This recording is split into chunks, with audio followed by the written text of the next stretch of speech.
నమస్కారం వార్తలకు స్వాగతం. ముందుగా ముఖ్యాంశాలు.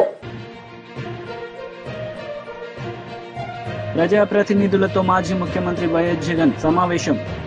నాయకులకు పలు అంశాలపై దిశానిర్దేశం. మాజీ మంత్రి హరీష్ రావు ప్రెస్ మీట్, పలు అంశాలపై వివరణ.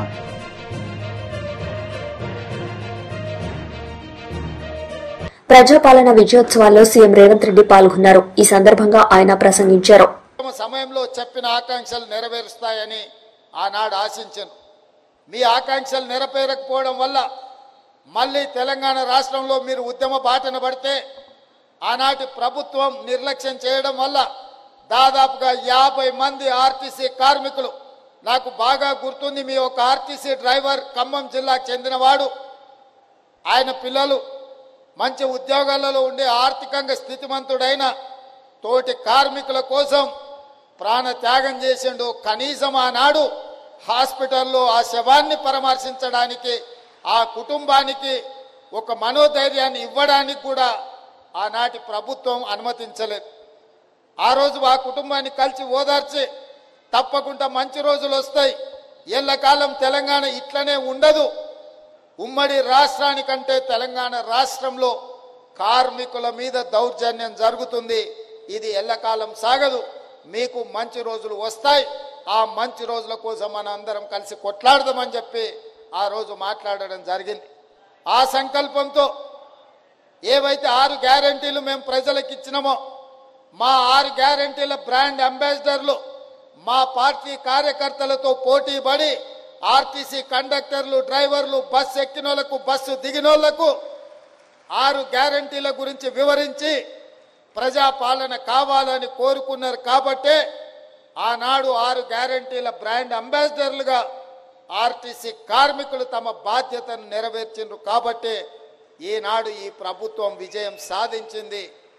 విజయం సాధించిన ప్రభుత్వంలో కార్మికులను ఆదుకోవాలని, దీర్ఘకాలికంగా వాయిదాలు పడుతున్న మీ సమస్యల్ని పరిష్కరించాలని మా ప్రభుత్వం అన్ని విధాల ప్రయత్నం చేస్తుంది.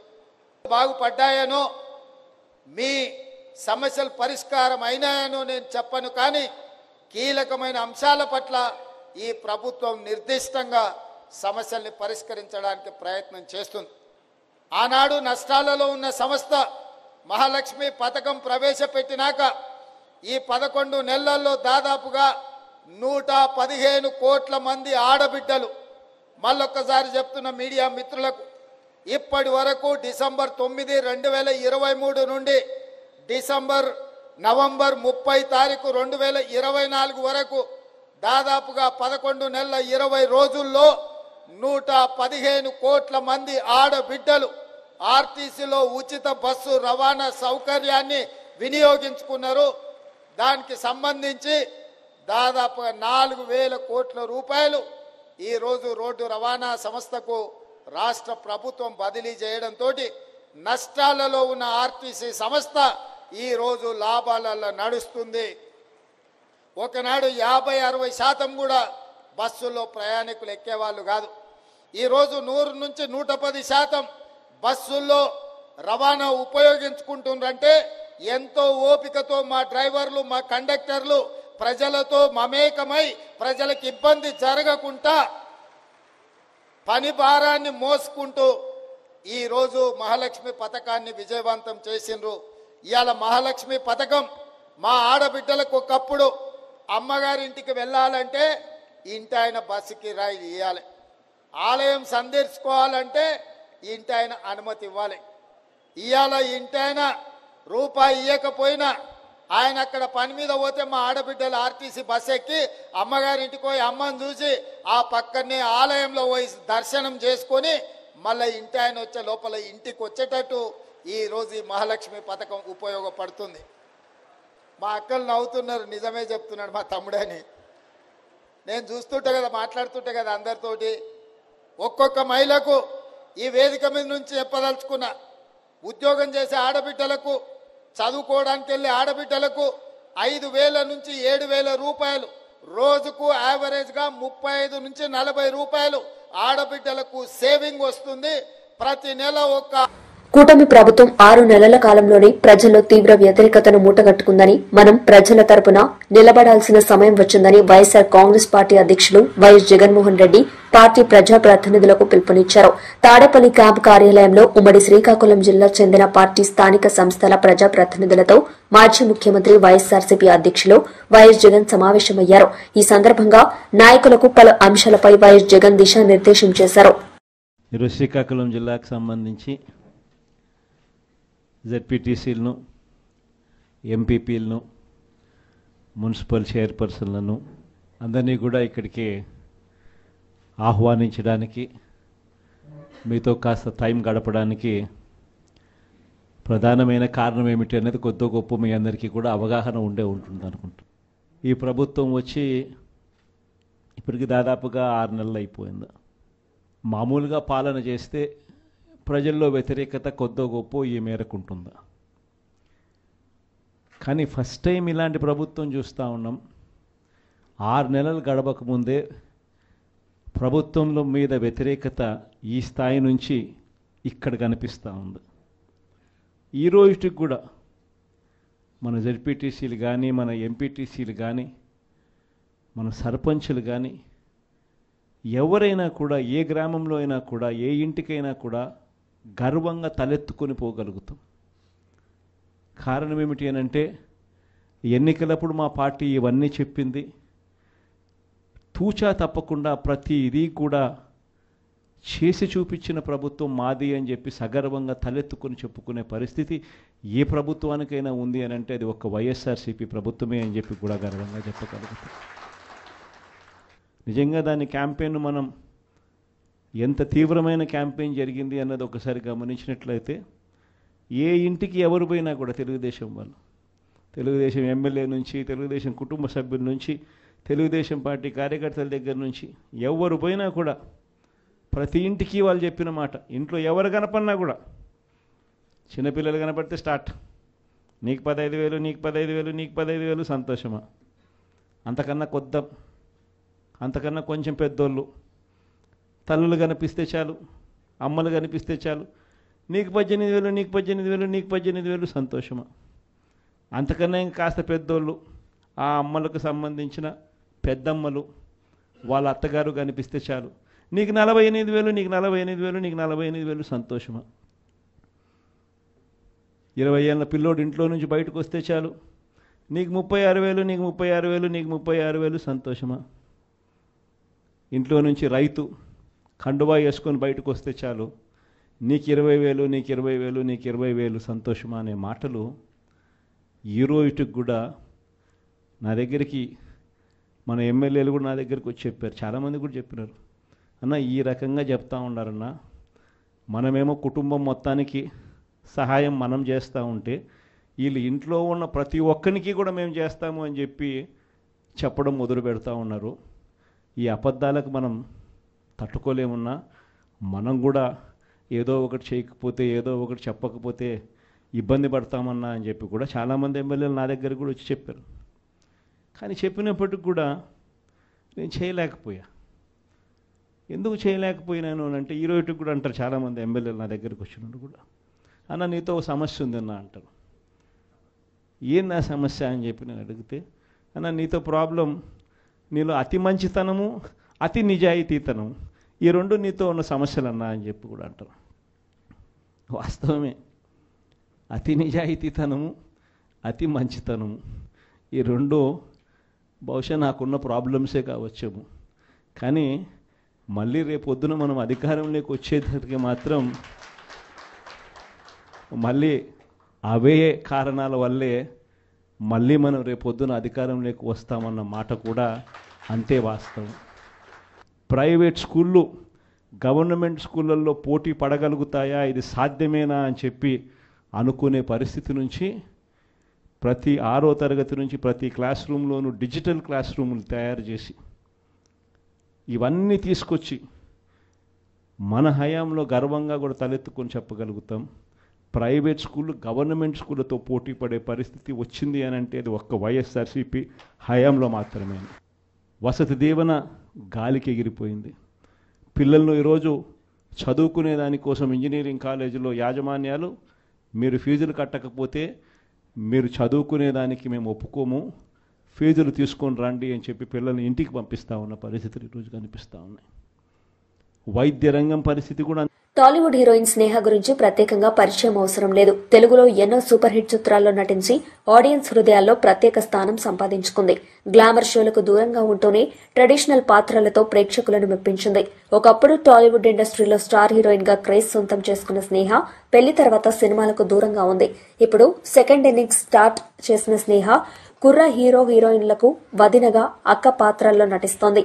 అలాగో అటు సోషల్ మీడియాలోనూ చాలా యాక్టివ్ గా ఉంటుంది. నిత్యం తన family photos, crazy photoshoots share చేస్తుంటుంది.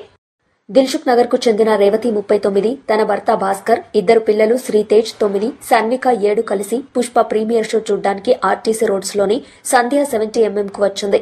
అల్లు అర్జున్ సంధ్య థియేటర్ కు వచ్చిన సమయంలో అభిమానులు థియేటర్ గేట్ లోపలికి చొచ్చుకొచ్చారు. ఈ సమయంలో జరిగిన తొక్కిసలాటలో రేవతి, ఆమె కొడుకు శ్రీతేజలు అపస్మారక స్థితిలోకి వెళ్లారు. వెంటనే పోలీసులు విద్యానగర్లోని దుర్గాబాయి దేశ్ముఖ్ హాస్పిటల్ కు తరలించారు. ప్లీజ్ ప్రెస్ వాళ్ళు ప్లీజ్ ప్లీజ్ ప్లీజ్ మీరే కాపాడే చేస్తున్నాం అందుకే.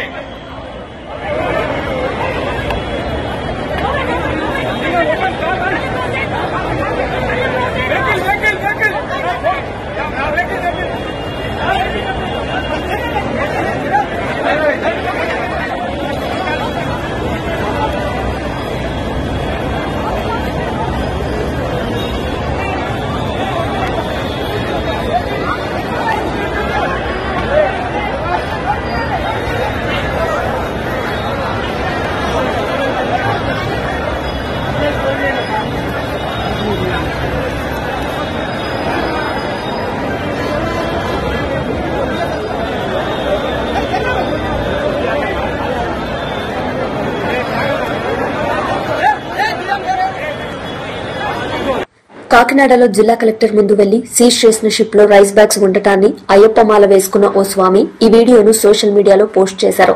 ఇప్పుడు ఈ వీడియో వైరల్ గా మారింది. మొత్తం షిప్ దగ్గరికి చేరుకున్నాం. పైన ఉన్నాం మనం. ఇక్కడే ఈ ఏదైతే రైస్ అయితే ఉందో ఇదే రైస్ ఇక్కడే ఉన్నది. పవన్ కళ్యాణ్ గారు ఇచ్చే ఉన్న రైస్ ఇక్కడే ఉన్నది. చూసారు రైస్ బస్తాలు ఎన్ని ఉన్నాయో మొత్తం. ఇదంతా కూడా పీడిఎస్ అంటున్నారు, చెక్ చేస్తున్నారు అధికారులు.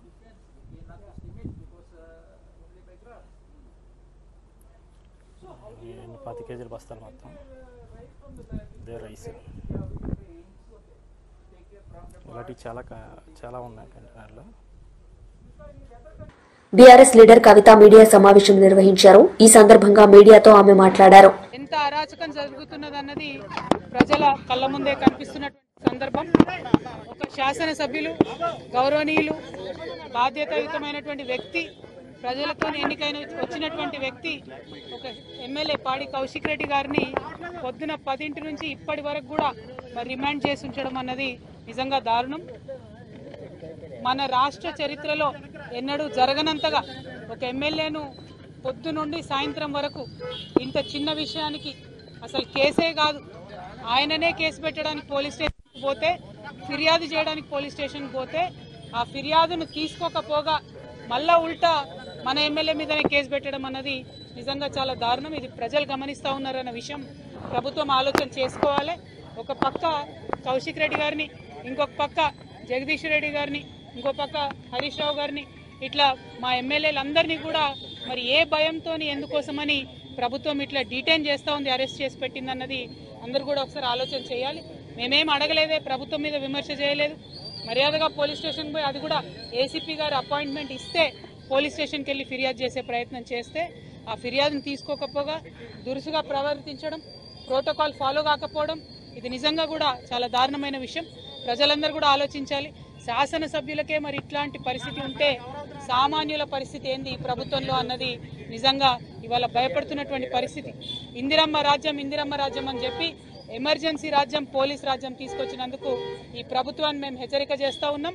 ఇటువంటి అణచివేతను తెలంగాణ సమాజం హర్షించదు.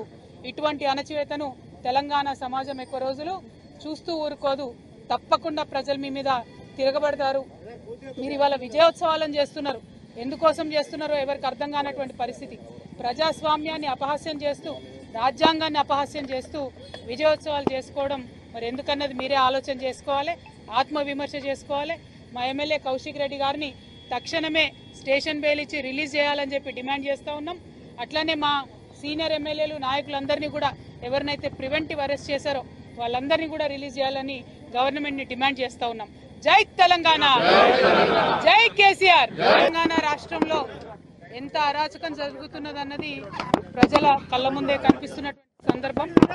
ఒక శాసనసభ్యులు, గౌరవనీయులు, బాధ్యతాయుతమైనటువంటి వ్యక్తి, ప్రజలతో ఎన్నికైన వచ్చినటువంటి వ్యక్తి, ఒక ఎమ్మెల్యే పాడి కౌశిక్ రెడ్డి గారిని పొద్దున 10 నుంచి ఇప్పటి వరకు కూడా మరి రిమాండ్ చేసి ఉంచడం అన్నది నిజంగా దారుణం.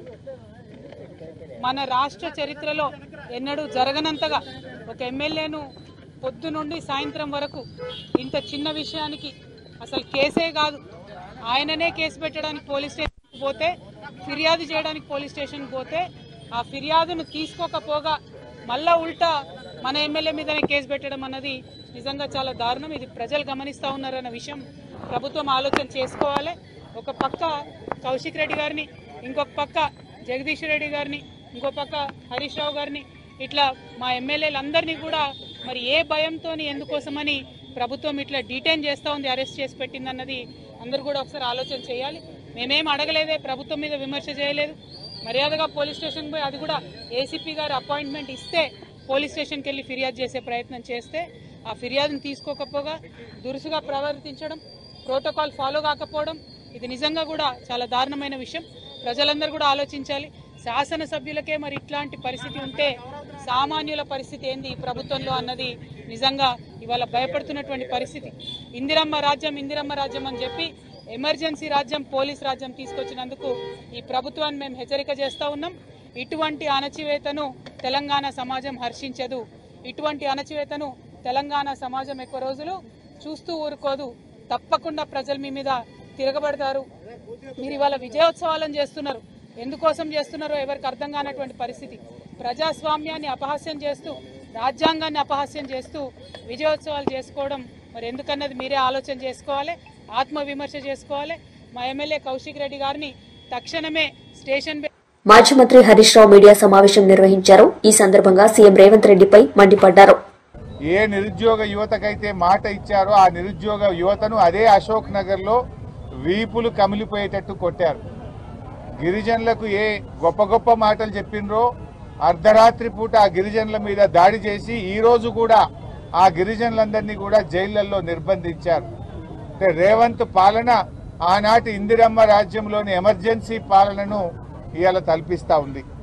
ఎవరు కూడా పోలీసులతో రాజ్యమేలిన ఏ ప్రభుత్వం కూడా ముందు పడలేదు. పోలీసులను అతిగా ప్రయోగించిన ఏ ప్రభుత్వాన్ని కూడా ప్రజలు సహించలేదు. ఇందిరమ్మ లాంటి వాళ్ళను సైతం కూకటి వేళ్లతో పెకిలించిన దేశం ఈ భారతదేశం. ఇవాళ రేవంత్ రెడ్డి కూడా పోలీసులు అడ్డం పెట్టుకొని ప్రతిపక్షాల గొంతు నొక్కాలని, ప్రశ్నించే గొంతు నొక్కాలని ఇవాళ రేవంత్ రెడ్డి గారు ప్రయత్నం చేస్తూ ఉన్నారు. ఇవాళ పోలీస్ స్టేషన్లన్నీ కూడా కాంగ్రెస్ పార్టీ ఆఫీసులుగా మారిపోయినాయి. ఎఫ్ఐఆర్లు పోలీస్ స్టేషన్లలో తయారైతలేవు, గాంధీ భవన్లో ఎఫ్ఐఆర్లు తయారైతా ఉన్నాయి.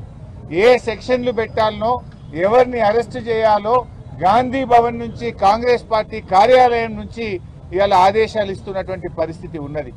పోలీసు ఉన్నతాధికారులు కూడా ఇవాళ ఒక విషయం ఆలోచించుకోవాలి. మీరు రేవంత్ రెడ్డి ఏం శాశ్వతం కాదు. ఈయన ఇవాళ ఉంటాడు, రేపు పోతాడు. రేపు మళ్ళీ బీఆర్ఎస్ ప్రభుత్వం రావచ్చు, ఇంకో ప్రభుత్వం రావచ్చు. కానీ పోలీసులు ఒక విషయం గుర్తుపెట్టుకోవాలి, రాజ్యాంగానికి లోబడి, చట్టానికి లోబడి పనిచేయాలి తప్ప రేవంత్ రెడ్డి ఆదేశాలతో మీరు పనిచేస్తే రేపు మీరు ఇబ్బంది పడతారు. చట్టం శాశ్వతంగా ఉంటుంది, రాజ్యాంగం శాశ్వతంగా ఉంటుంది తప్ప రేవంత్ రెడ్డి ఏం శాశ్వతంగా ఉండడు. ఆయన ఇష్టం వచ్చినట్టు ఒక సైకో లాగా ఇవాళ రేవంత్ రెడ్డి వివరిస్తా ఉన్నాడు. ఒక సాడిస్టిక్ ప్రెషర్ లో రేవంత్ రెడ్డి గారు ఉన్నారు. అంటే ఆయన ఒక పగ, ప్రతీకారంతో ఆయన పనిచేస్తా ఉన్నాడు. ఇవాళ రేవంత్ రెడ్డి గారు ఒకటే విషయం ఆలోచించుకోవాలి.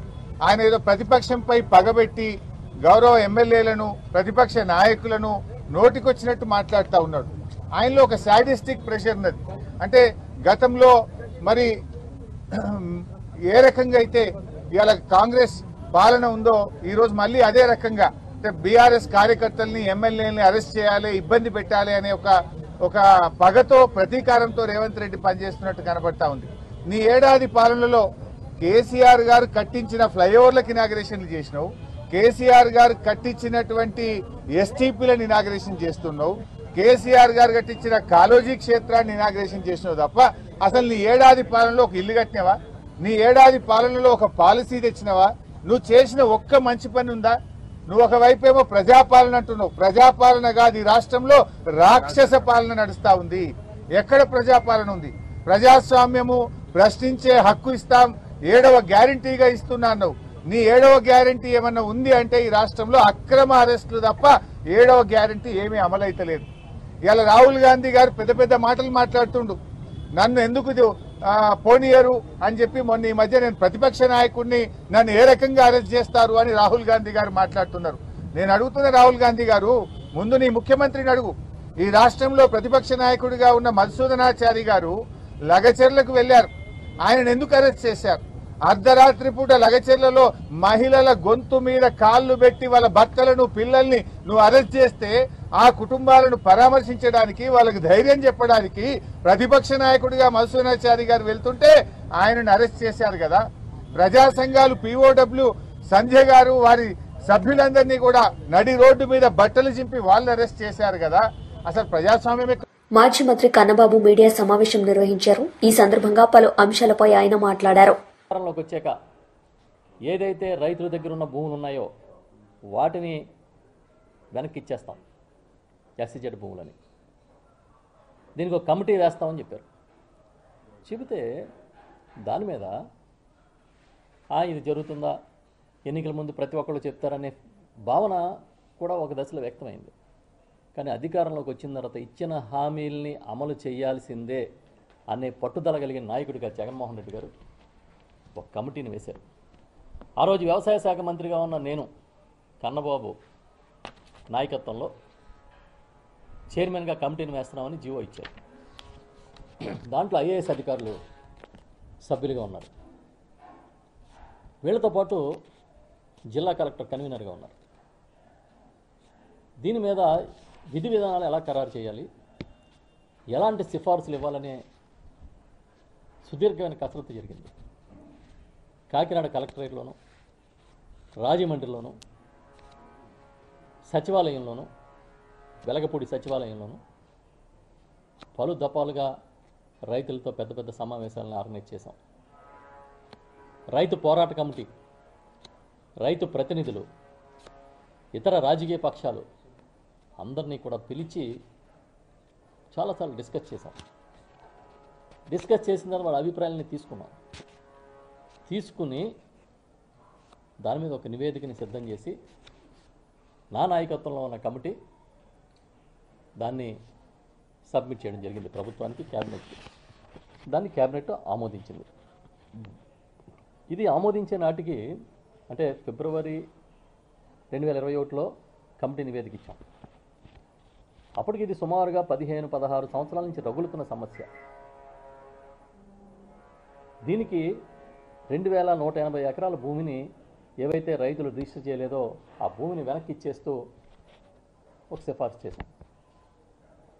అలాగే ఇంకో కీలకమైన సిఫార్సు ఏం చేసామంటే, స్థానిక ప్రజల మనోభావాల్ని గౌరవిస్తూ ఇక్కడ 6 గ్రామాలని తరలించాలనే ప్రతిపాదనని విరమించాలని చెప్పి ఒక సిఫార్సు చేశాం. శ్రీరాంపురం, బండిపేట, ముమ్మిడివారిపోడు, పాటివారిపాలెం, రావివారిపోడు, రామరాఘవాపురం అనే గ్రామాలని తరలించక్కర్లేదని కమిటీ సిఫార్సు చేసింది. ఒకవేళ రామరాఘవాపురం అనేది అలైన్మెంట్లో ఎక్కడైనా ప్రాబ్లం వచ్చినా, ఒకవేళ అలైన్మెంట్లో ఏదైనా ఇండస్ట్రీస్కి ఆ పరిశ్రమలు, రసాయన పరిశ్రమలు ఏదైనా ఫ్యూచర్లో వచ్చి తరలించాలంటే ఖచ్చితంగా దీన్ని అక్కడ సమీపంలో ఉన్న పెద్ద గ్రామమైన ఆ గ్రామస్తుల కోరిక మేరకు రావివారి పోడుకి మాత్రమే తరలించాలని కూడా సిఫార్సు చేశాం. ఈ గ్రామాలన్నింటినీ తరలించే ప్రక్రియని ఆపేయమని కమిటీ సిఫార్సు చేయడం జరిగింది. అదే కాకుండా అంతకుముందు భూసేకరణలో భాగంగా శ్మశానాలు తీసేసుకున్నారు, స్కూళ్ళు తీసేసుకున్నారు, సామాజిక స్థలాలు కూడా తీసుకున్నారు. మేమేం చెప్పామంటే శ్మశానాలు వదిలేయాలని చెప్పాం. ఒకవేళ మీ అలైన్మెంట్లో ప్రాబ్లం వస్తే గ్రామస్తుల సూచన మేరకు వాళ్ళకి శ్మశానాలకి భూములు కేటాయించి అక్కడంతా కూడా ఫెసిలిటీ క్రియేట్ చేసి ఇవ్వాలని చెప్పడం జరిగింది. ఇది కాకుండా ఈ రైతుల్ని ఒత్తిడి చేయడం కోసం ఏం చేశారంటే 2180 ఎకరాల విస్తీర్ణం రైతుల్ని మొత్తం 22Aలో పెట్టేశారు, నిషేధిత జాబితాలో పెట్టేశారు. ఎందుకు? చచ్చినట్టు వాడు అమ్ముకోనాలి, ఈ కంపెనీకి అమ్మేయాలి, ఎస్సీజెడ్కి అమ్మేయాలి, అది కూడా 3 లక్షలకు అమ్మేయాలి. ఇది స్కీము. వార్తలు ముగించే ముందు ముఖ్యాంశాలు మరోసారి. ప్రజాప్రతినిధులతో మాజీ ముఖ్యమంత్రి వైఎస్ జగన్ సమావేశం. నాయకులకు పలు అంశాలపై దిశానిర్దేశం. మాజీ మంత్రి హరీష్ రావు ప్రెస్ మీట్, పలు అంశాలపై వివరణ.